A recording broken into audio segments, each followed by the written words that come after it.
The memorial service for Marshal Gabriela Santiago and Lieutenant Eduardo Rodriguez was held beneath the vast dome of the Knights Chapel on New Dallas. Captain Jordan Caldwell stood with his team as the ceremonial guard folded the Lone Star flags that had draped the caskets, presenting them with solemn precision to the waiting family members. Santiago's teenage son accepted his mother's flag with a stoic expression that reminded Caldwell painfully of the Marshal herself. Rodriguez's father, a retired knight, received his son's flag with tears streaming unashamedly down his weathered face. But it was what came next that embodied the deepest traditions of the Texas Knights. Supreme Commander Blackwell stepped forward, his quantum spurs leaving faint blue traces across the chapel's polished floor. In his hands he carried Santiago's ceremonial sword, the plasma-tipped blade that had ended countless enemies of humanity.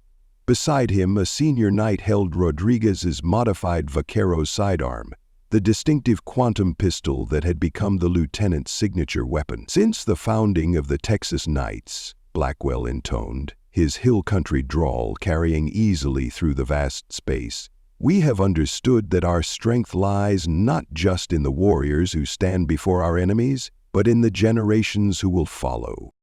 Our quantum spurs may leave traces in the void, but our truest legacy is found in those who walk our paths after we have fallen. He approached Santiago's son, presenting the sword with formal precision.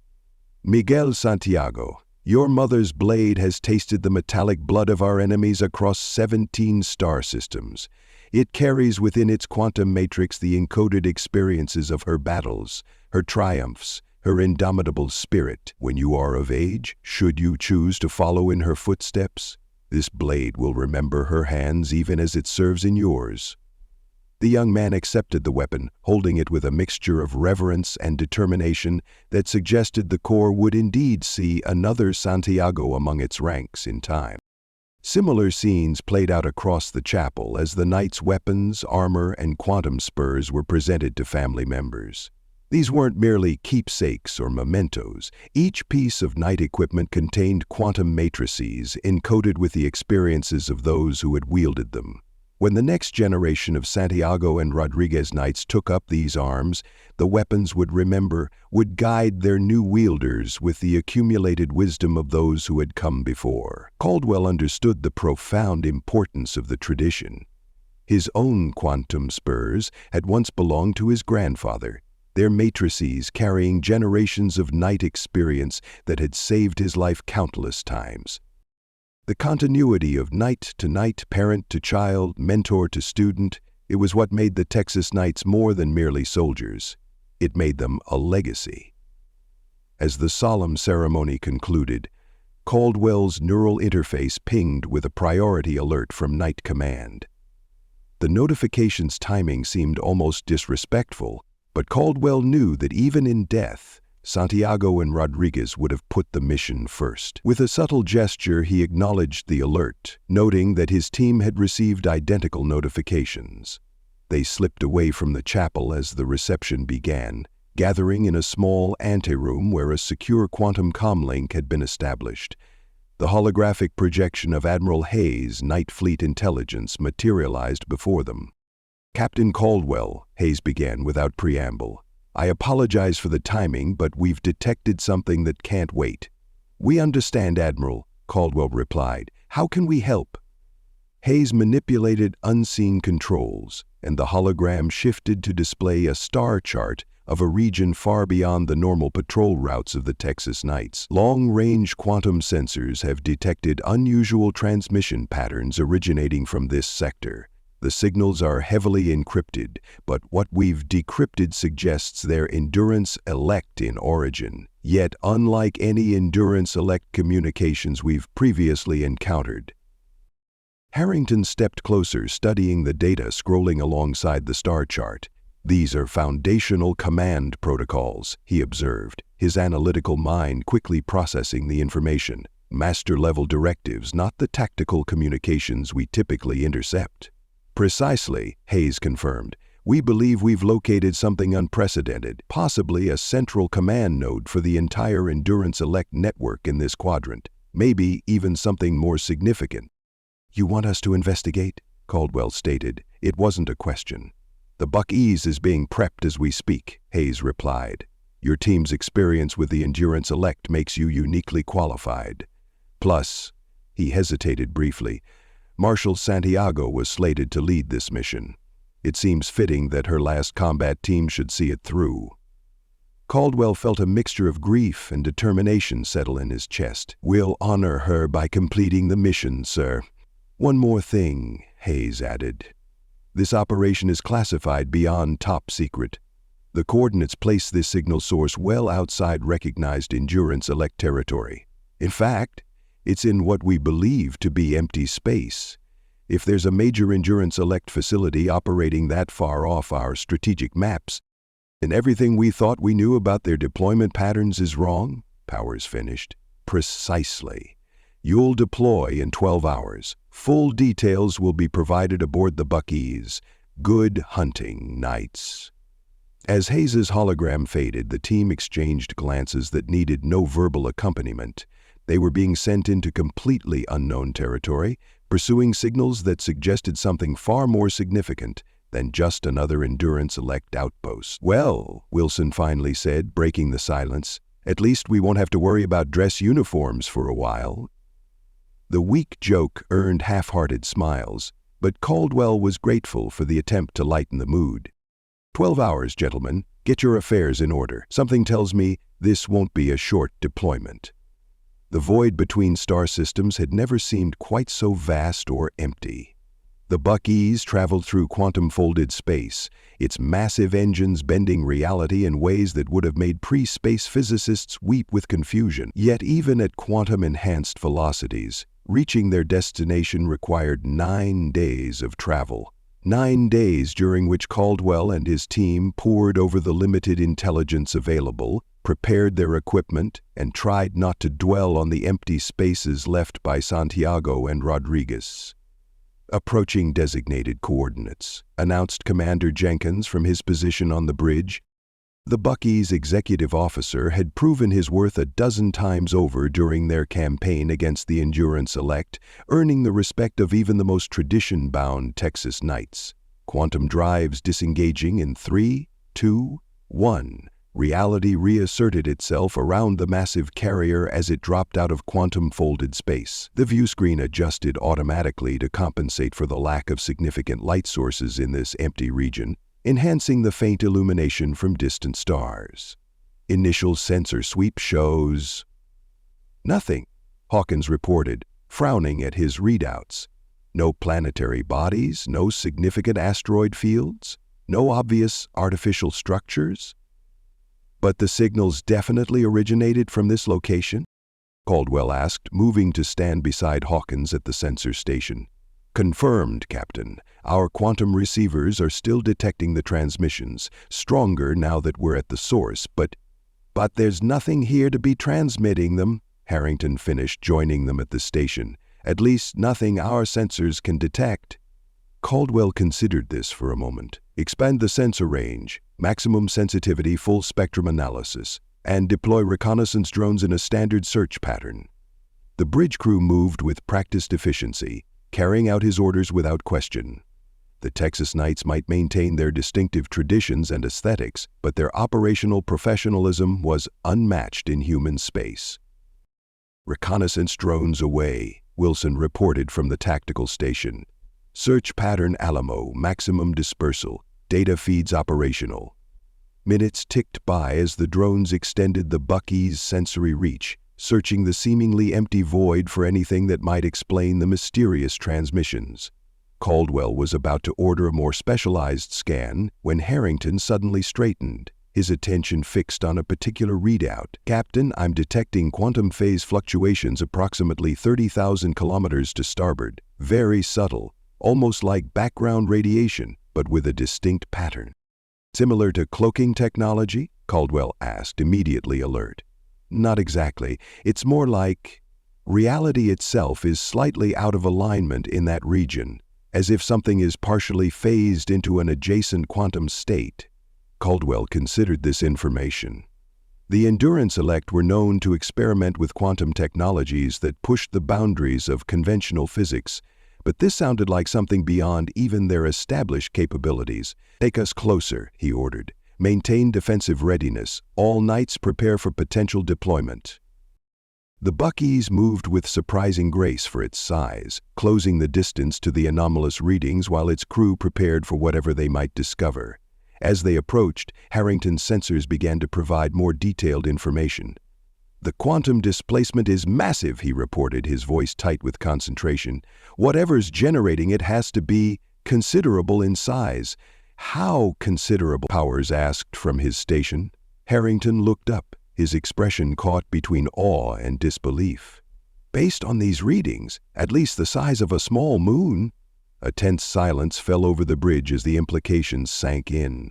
An artificial structure the size of a small moon, hidden through quantum displacement in empty space, far from any recognized Endurance-elect territory. "Reconnaissance Drone 7 is approaching the anomaly's perimeter," Wilson announced.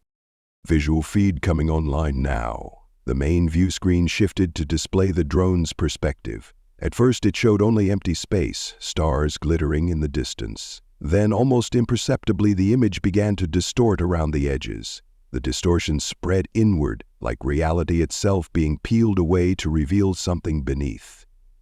And what lay beneath took Caldwell's breath away. A structure of impossible scale gradually materialized on the screen. Not a moon, as Harrington had estimated, but something even more massive. A construct that stretched for thousands of kilometers in every direction. Its surface was a complex latticework of metal and machinery, with vast sections that appeared to be in different phases of completion or expansion.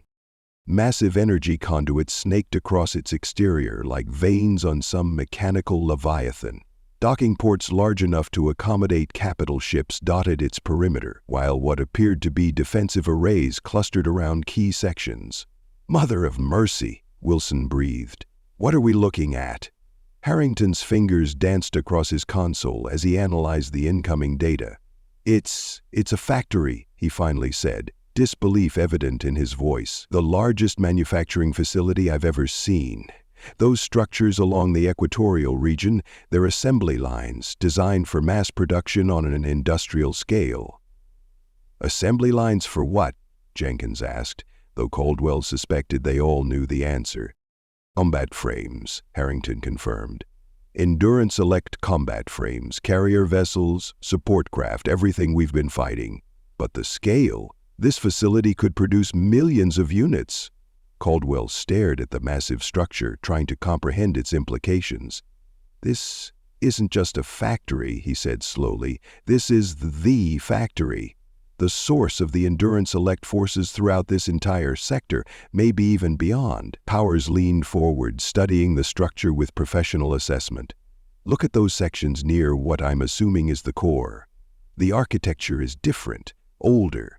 This facility has been expanded over time, built upon like geological layers." "How old do you think the oldest sections are?" Caldwell asked. Powers shook his head. "Hard to say without closer examination, but based on the degradation patterns visible on some of those original structures, centuries at minimum, possibly longer." The revelation hung in the air like a physical weight. The Endurance-elect hadn't just been operating in this sector for decades, as Knight intelligence had believed. They had been here for centuries, steadily building their forces from this hidden forge.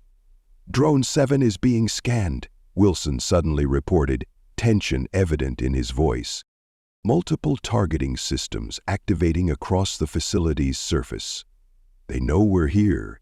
"Recall the drone," Caldwell ordered. "All hands to battle stations. Prepare night squadrons for immediate deployment."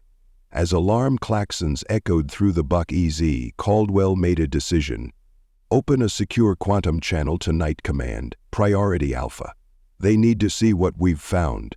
While the communications officer worked to establish the connection, Caldwell turned to his team. "Gentlemen, I believe we've just discovered the heart of the Endurance-elect war machine.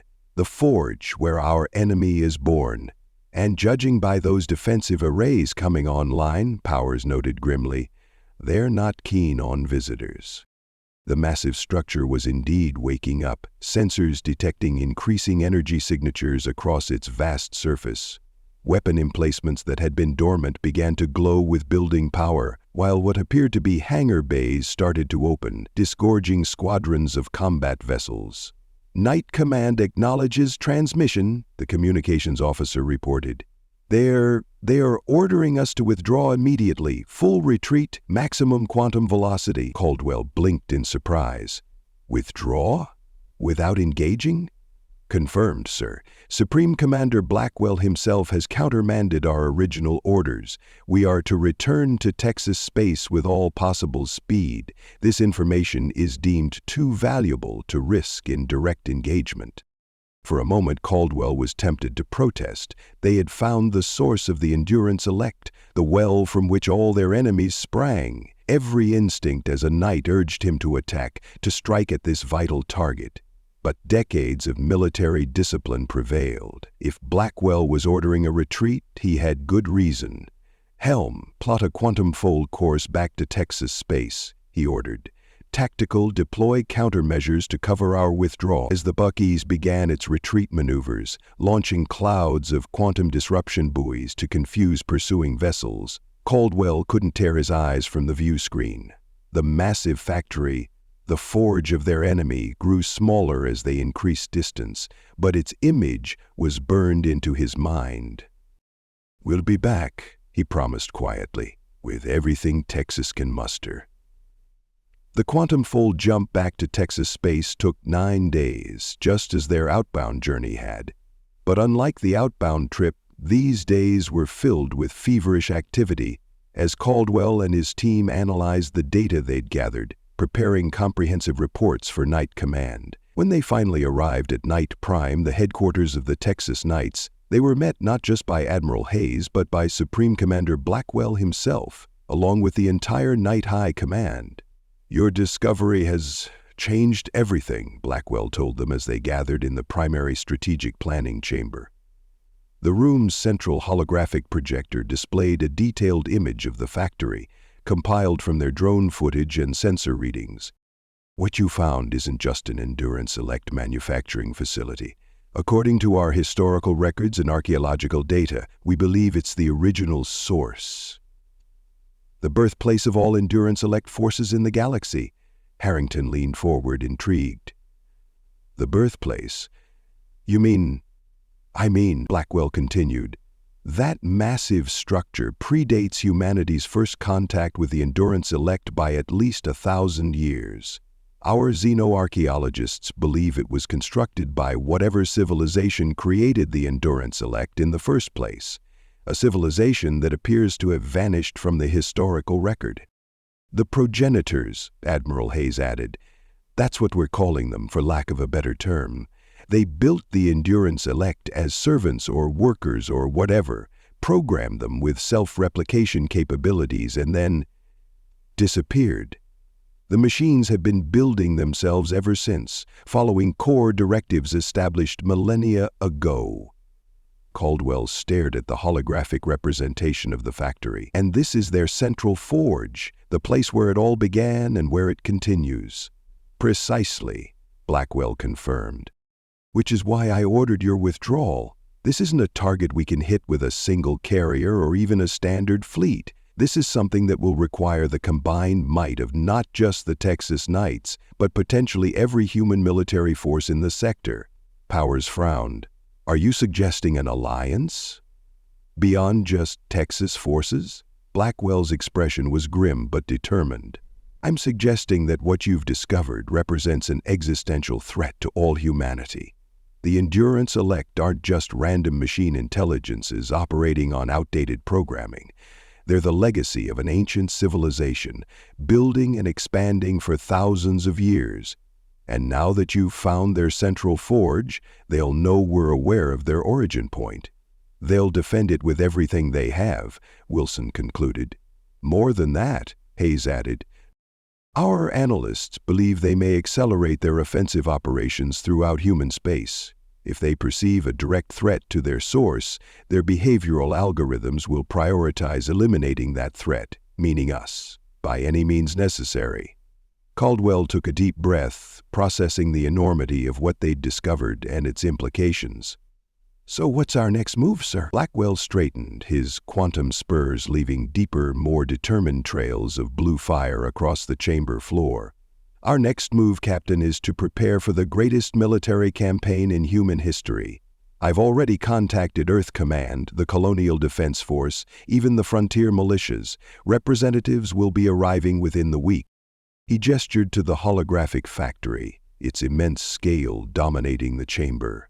"What you've found isn't just a target, it's an opportunity. For the first time since contact with the Endurance Elect, we have a chance to strike at their heart, to end the machine threat not just for our generation, but for all generations to come." The Supreme Commander's gaze swept across Caldwell's team. "The Buckies will be refitted and resupplied immediately. Your team will serve as our primary intelligence asset for the operation, given your first-hand observation of the target. I'm officially promoting you to Major effective immediately, with all the authority that entails." Caldwell felt the weight of responsibility settle on his shoulders alongside the pride of recognition. "Thank you, sir. We won't let you down." "I know you won't," Blackwell replied, his expression softened slightly. "Santiago and Rodriguez would be proud. They helped start this campaign, and now you'll help finish it." As the briefing continued, detailing the massive mobilization that would soon be underway, Caldwell found his thoughts turning to the memorial ceremony and the passing of weapons and armor to the next generation of knights. Santiago's son with his mother's sword, Rodriguez's father holding his son's quantum pistol. Those weapons would be used again, wielded by new knights carrying forward the legacy of those who had fallen. The quantum matrices within them would remember their previous wielders, would guide the hands of those who came after, and if Blackwell's grand campaign succeeded, if they managed to destroy the ancient forge that had been producing their enemies for millennia, perhaps those weapons would finally know peace, not just for a generation, but for all time. The Texas Knights had found the source of their enemy, the forge where the machine threat was born and perpetuated. Now they would bring to bear everything that they had to end the threat once and for all. It was time the Texans ensured that no future generations suffer a bot to live. The Texan Knights returned to Sci-Fi Vault. Hoorah! The eyes of Texas are upon us all. Be sure to check out the Texan Knights playlist in the bottom left of your screen. We have several more stories dropping this month. Thank you all for subscribing, commenting, sharing, and for liking this video. All of that helps the channel grow, and it helps us get more Texan Knight stories out there.